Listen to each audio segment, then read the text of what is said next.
Hello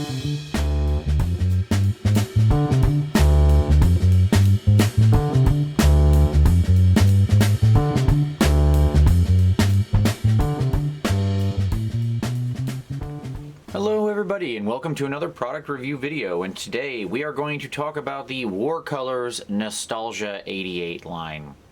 Again, this is an exciting one. So if you are someone who looks back at the paints of the early 90s that used to be produced by Citadel, or Games Workshop back in that time period, if you were a painter then, and you think to yourself, man, I miss those paints, that, you know, the things that were around back when I was a young lad or lass, well, guess what? Your answer is here. Warcolours has recreated effectively that paint range in the Nostalgia 88 line. And I've been playing around with it, and I have to say I'm actually quite impressed with the line. It does very much feel like those paints, at least as I remember them. I'll openly admit I haven't used them since that time. So, you know, this is all filtered through 30 years of my own memory. But regardless of that, they stand alone actually quite wonderfully. So the Nostalgia 88 line, let's get the basics out of the way. First off, they consist of 27 individual paints. You can see they're all numbered, so like Titillating Pink here is number 27, Elf Gray is number 14, and so on and so forth. We do have matches to some of my old favorites, which was Orc Brown. So this is, you know, Orc Brown is that sort of almost yellowy brown base color you could use for like non-metallic metal gold. Spear Staff Brown, which again was another great NMM color, this very like yellow brown. The Imperial Purple, which is this wonderful like magenta color. I've been using this one actually a bunch. I really like it. And then of course our old friend Goblin Green, which is more or less what we would expect it to be, and I'll show that in action. There are 27 of these total, as they're numbered. They come in 3 sets of 9. They are €19.95 a piece, so not that far off of that US, like the Euro to US conversion isn't that different. They are 20 milliliter bottles. I don't know if that's actually visible, but they are 20 milliliter bottles. And notably, yes, because they are the Nostalgia 88 line, they are in these little pop tops, right? So they're not in droppers, they are in your standard pot.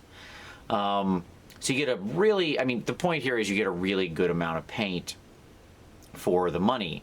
You know, 9 bottles of paint for basically €20 at 20 mil a piece is quite an excellent deal, I think.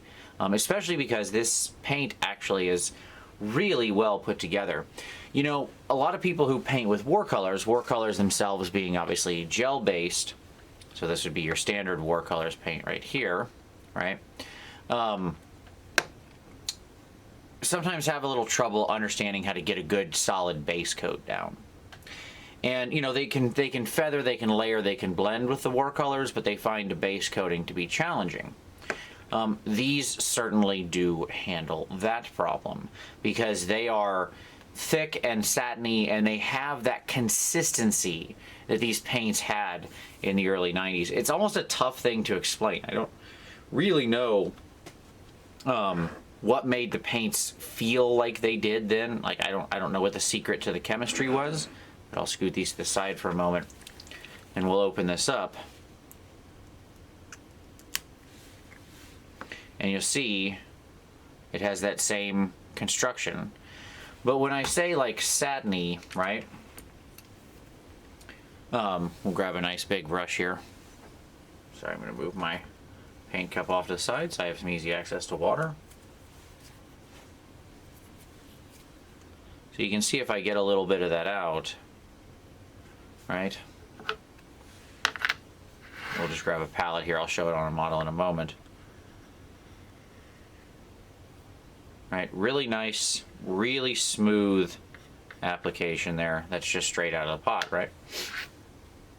And it has that sort of creaminess. That's really the best way I can describe it. That's such a lacking word, I know, but it's the best way I can describe what those paints felt like. And they did achieve that here. Now, there is a matching ink line to go with this that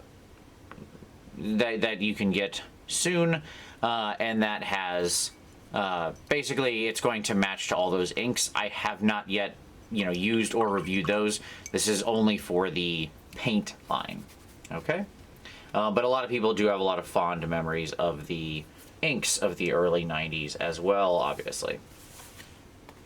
Okay, so as a paint range, as something that's recreating the paint feel of the paints that were available from basically the very late 80s and early 90s, these are very, very accurate feels of those. Like, these very much feel like when I was young and had a bunch of these paints and was painting, my models poorly, but painting them.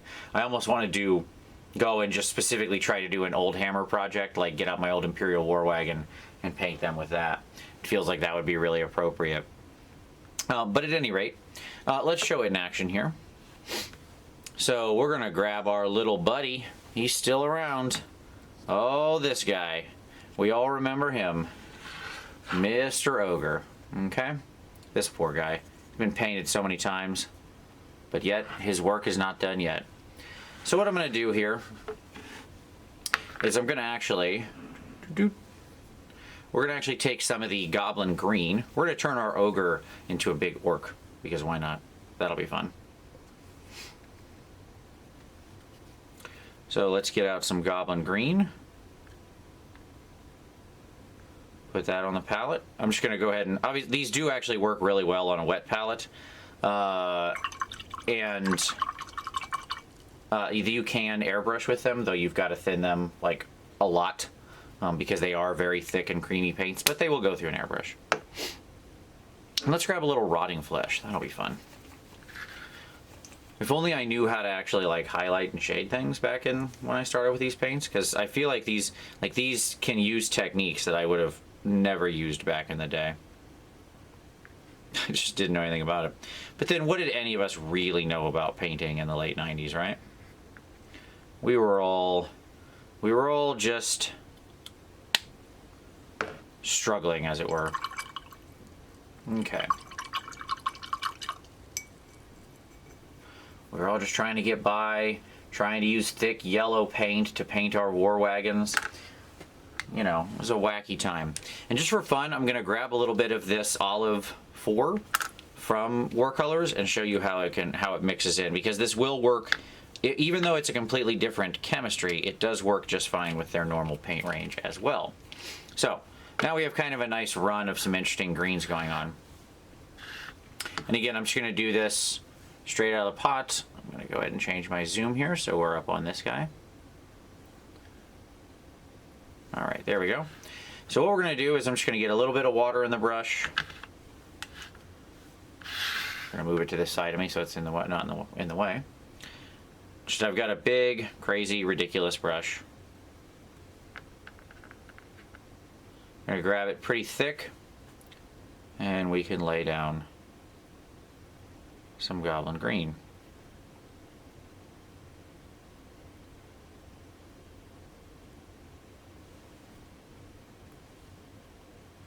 You see that it goes on quite smooth. It's got a nice application.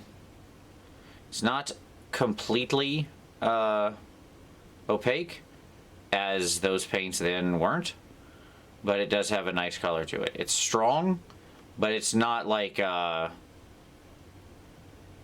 it's not totally opaque. Like you may sometimes need 2 layers to get some really good coverage, as per what you would expect out of paints from that time period. So it's a little thin, but it's not so thin it's hard to work with. At the same time then, let's grab some of our Rotting Flesh, and we're just going to wet blend that right in there.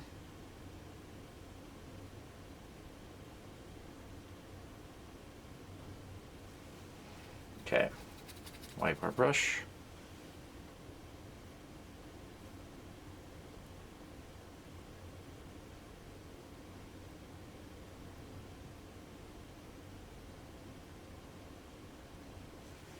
Okay. All right, then let's go ahead and grab some dark color, some of our darker green. We'll get that down. Just use the regular Warcolours. We'll get that down in the shadows. Just push some of that down there. I just want to, my goal is not to review regular Warcolours of this, obviously. It's just to show that they can work together without issue. Okay.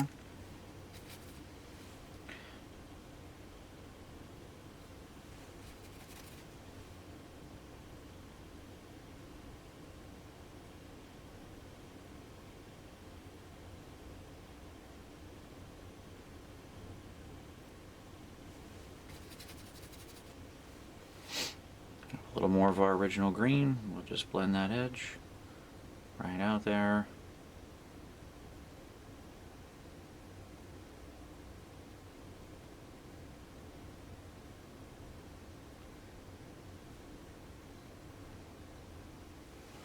And there we go.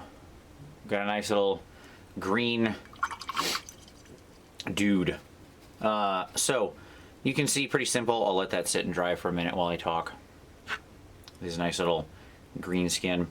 Actually, I'll just work. I'll put some green on the rest of him so it doesn't look so weird and out of place while we're talking. So at any rate, the line is really interesting as to its coverage and how it works and the color scheme. You know, if you're a fan of those early paints, they're quite nice. They act a lot like it. That is to say, if you liked the feel of those paints, how they worked, how they felt, you know, the colors and the tones that they had, this is actually a pretty good recreation of that stuff. It can be a nice match to maybe if you're transitioning into Warcolours, it can be a really nice product for you because it is a little more forgiving than the normal Warcolours for getting like a base coat down. It can go on a little smoother, stuff like that. You can still wet blend with it, everything like that. I'll let this dry out. You can still like glaze with it and stuff like that as well. There's nothing wrong with that. Like it'll still handle all your painting techniques you would imagine, right? So all in all, I really like the paints. Obviously, the big negative, and you know, this is part and parcel of it, right? Like to recreate this paint line, it had to be in the pots because that's what they were at the time. They weren't in dropper bottles. So to create that full experience, there they are. I'm not sure I still wouldn't decant these, honestly, into dropper bottles. I mean, they would work fine in dropper bottles. But if you really want the authentic experience, if that's a big deal to you, if you love the original paint pots that you had as a kid, I will say these are probably your best chance at getting a hold of them anymore. Okay, so all in all, I actually quite like these paints. Now, I hate pots. I really, really do. But I also understand nostalgia and what they were going for. So that's fine. I'm willing to forgive it in this case and say, you know what, it's for fun. So there we go. And I can always decant it if I need to. You can see I can take it nice and thin as well. So here I took a little bit of the rotting flesh, just kind of thinned it out so I can pick out my highlights nice and gently. It's actually, it handles thinning quite well. Maybe even a little better than I remember those old paints doing it. I mean, I'm sure the chemistry isn't exactly the same, right? But it's similar enough that it has the feel. Okay? So, all in all, I dig these paints. For price, for amount, for the way that they covered, I was integrating them in with my other paints just because I do like some of these tones. And they just have a, again, there could be a bit of nostalgia swimming in here, I'll openly admit. None of us are unbiased to our own childhoods. I mean, that's why nostalgia sells. But that being said, I have enjoyed them. When it comes to paint, I think for me, it is more about effect than anything else. I might love a color that I used when I was a kid, but in the end, I like having a good result in my painting more. Okay? And these have done the work. They mix in really well, and actually what I've been doing with them is using them for a lot of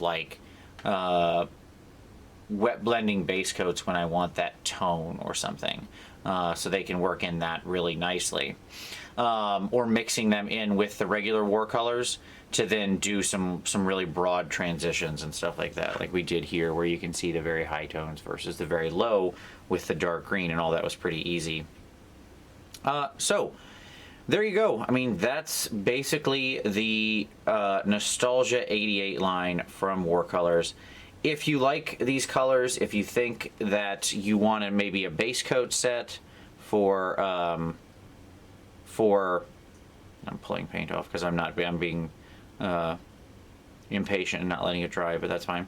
Because maybe you want a solid base coat set to go along with your Warcolours, these can be a really good investment. Honestly, I think they could also just be good paints for someone starting out as much as well. So maybe you want to experiment with Warcolours, and at the same time you want to, maybe you're newer.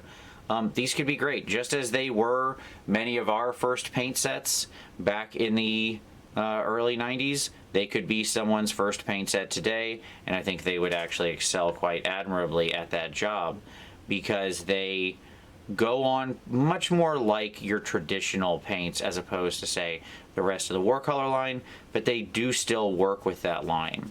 So you can very much still combine them, expand into those other colors, combine them with other paints, anything like that. So there you go. I was just doing a little glazing there just to show that it glazes out no problem. Overall, I give them a solid A. They do what they're supposed to do. They're good paints. They have the feel of the line they're trying to recreate. They have the same sort of color palette that had. They have the same consistency, application that those paints had. So it feels very authentic to the original experience I remember when I was younger. And they also work well as modern paints. It feels like there's been a little bit of chemistry updates. They work well as paints. They're priced really well. Maybe just decant them into a new thing. But overall, I give them an A. I love these paints. I thought they were really fun to play with. They were a great trip down memory lane that actually still worked really well today. I'll tell you secretly what I'm most excited about is the set 2. I really like the set 2. So like I said, they're numbered in 1 through 9. So, you know, or sorry, 1 through 27. So like set 2 consists of a lot of my favorite colors. So set 2 is like 9 through 18. And I remember like these different browns that that are really good for NMM because they're actually more ochres. The worm purple, I used this so much back in the day, and the elf gray, which is a really nice, just like mid-tone sort of warm gray that I always loved. And these are all really, really good versions of these things. Okay. But overall, there's your Nostalgia 88 line. Give them a check them out if you're looking for some interesting paints or a throwback or something like that.